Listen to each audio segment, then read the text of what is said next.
આપણે કહીએ ને કે મારી હાય લાગશે તને, આપણે તો કોઈની હાય લગાડાય ન લગાડાય? તો એટલું યાદ રાખજો, કોઈ નવો નંબર આવે ને તમારી પર અને કોઈનો નંબર જોતો હોય તો ફોન કરીને એવું ક્યારેય ના કહેતા કે મને હાય મોકલ ને, એવું ક્યારેય ના કહેતા. આપણે માગીએ છીએ મને હાય મોકલ, ક્યારેય ન મગાય. આપણે એમ કહેવાનું કે પ્રણામ લખીને મોકલો ને મને, મુજે જરા હાય ભેજ. અરે હાય મોકલે તો વયા જશો નીચે, કોઈ દિવસ હાય નહીં માગવાની. આપણા છે ને વ્યવહારમાં કેટલાક શબ્દો હોય છે, એ શબ્દો હું સમજી શકું છું કે અર્થ કયો છે, પણ છતાં સુધારવા લાયક છે. તમે ઉઠી ગયા સવારના 8 વાગે, અલા ભાઈ જાગી ગયા એમ પૂછો. એક તો બજારની અફડાતફડી હોય, એમાં સવારના પોરમાં 8 વાગે પૂછે તમે ઉઠી ગયા? ભાઈ હું જાગી ગયા. આપણે એમ પૂછીએ કે તમે જાગી ગયા, ઉઠી ગયા શા માટે? અને આપણે શું રસ છે કે કોઈ ઉઠી જાય? હા, દુઃખ થાય.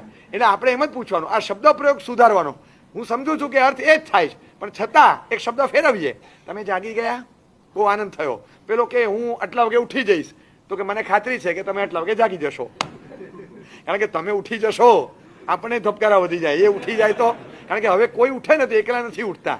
હા, એટલે આપણે એમ જ કહેવું પડે કે તમે જાગી જજો, બસ જાગી જજો.